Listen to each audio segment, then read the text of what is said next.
เจ้านั้นเดียวดายบ่แม่นบ่มา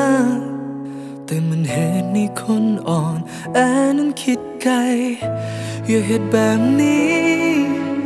มันเหมือนว่าเจ้ามีใจแต่ความจริงแล้วมันบ่ได้เป็นแบบนั้นเพราะเจ้ายังบ่ลืมเขา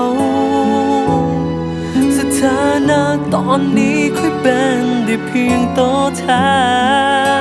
นแทนคนที่เจ้านั้นหา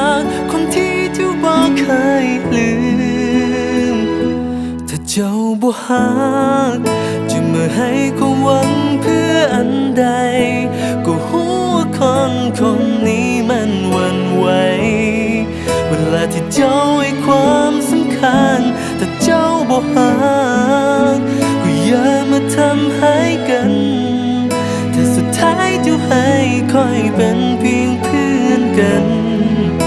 คุยบ่อยากเป็นคนนั้นที่ต้องเสียใจ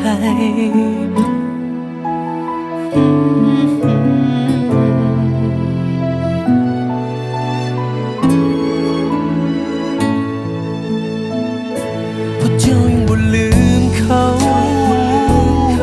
สถานะตอนนี้ค่อยเป็นได้เพียงโต้แทนแทนคนที่เจ้านั้นหาคนที่เจ้าบ่เคยลืมถ้าเจ้าบ่ฮักจะมาให้ความหวังเพื่ออันใดก็หัวคนนี้มันหวั่นไหวเวลาที่เจ้าให้ความสำคัญแต่เจ้าบ่ฮักก็อย่ามาทำให้กันถ้าสุดท้ายเจ้าให้ค่อยเป็นเพียงเพื่อนกันคือบ่อยากเป็นคนนั้นที่ต้องเสียใจ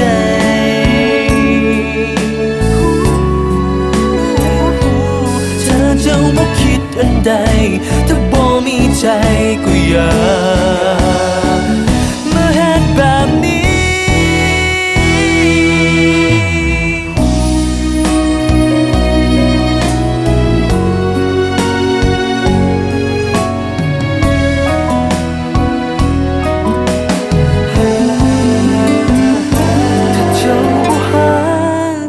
จะมาให้ความหวังเพื่ออันใด